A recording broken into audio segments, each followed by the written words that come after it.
ఓం శ్రీ గురుభ్యో నమ. చాలామంది మనకు ఈ చేతబడి సమస్యలతో బాధపడుతుంటారు.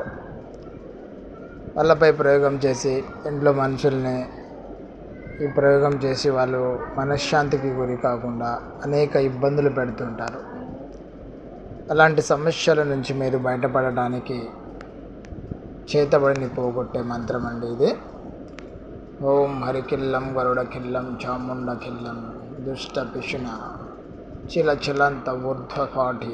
ఈ మంత్రమును ఇందులో చెప్పిన విధంగా పఠించి మీ మనసా వాచ కర్మణ ఇష్టదైవాన్ని తలుచుకుంటే ఆ ప్రయోగం అనేది మీ పైనుంచి దూరం అయిపోతుందండి. భూతనాశన మంత్రము. చాలామందికి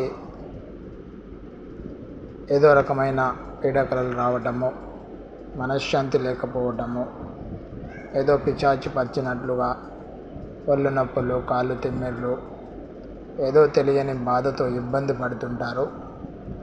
అలాంటి వాళ్ళు ఈ మంత్రమును మీరు ఇందులో చెప్పిన విధముగా చేసిన ఎడల భూత ప్రేత పిశాచ యక్ష రాక్షస గాలి దయ్యము వెంటనే వదిలిపోవునండి. ఇందులో చెప్పిన విధంగా చేయుట మంచిది. శాకిని డాకిని నివారణ మంత్రము.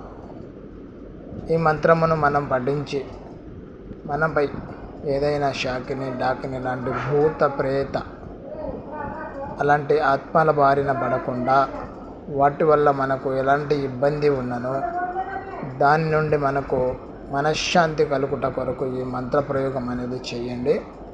ఇది సిద్ధించుటకు ఒకసారి మీరు గురువుగారిని సంప్రదించండి. మీ పైన ఏదైనా ప్రయోగం జరిగితే ఒకసారి స్క్రీన్ మీద ఉన్న గురువుగారి నెంబర్కి కాల్ చేయండి.